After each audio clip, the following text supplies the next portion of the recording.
मिनश्शैतानिर्रजीम बिस्मिल्लाहिर्रहमानिर्रहीम। मेरे प्यारे बहनों भाइयों, उम्मीद करती हूँ कि आप सब खैरियत से होंगे। आज की सबसे प्यारी हदीस के साथ फिर से हाजिर हूँ।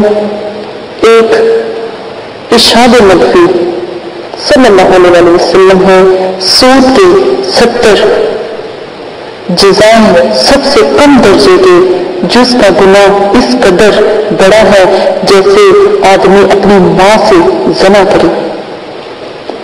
गौर से सुनो कि नबी करीम सल्लल्लाहु अलैहि वसल्लम ने इरशाद फरमाया, सूद के 70 जुज़ हैं, यानी कि सूद के 70 मुकाम हैं, हिस्से हैं, गुनाह हैं, गुनाहे कबीरा हैं।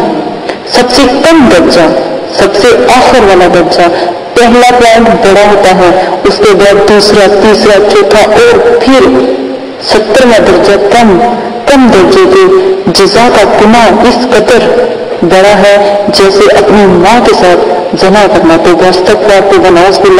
अल्लाह हमें इस चीज से पनाह में रखे।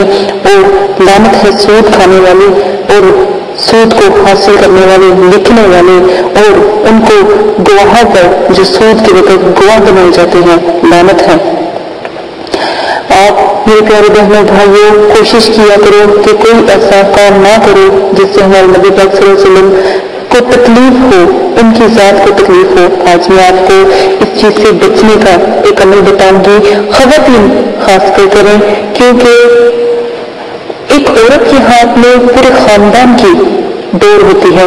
ख़वातीन, मर्द के पीछे एक कामयाब ख़वातीन का हाथ होता है, यानी वो अपने घर को संभालती है। अगर मर्द तरक्की करता है तो ख़वातीन की ही वजह से कर रहा होता है, ठीक है, उसके फैज से। कभी बड़ों का कहना होता है कि औरत के हाथ में रिज़्क है, मर्द के हाथ में औलादे नरीना है।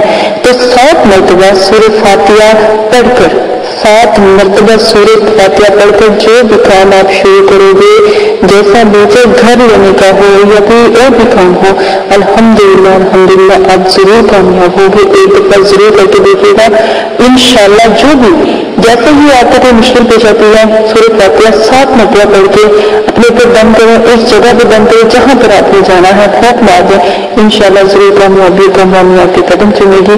और कभी भी अल्लाह के कलाम के बाद जो काम शुरू होता है ना, सारी जिंदगी उसका फैज़ मिलता है। इजाज़त दे, अपना ख्याल रखिएगा। अल्लाह हाफिज़।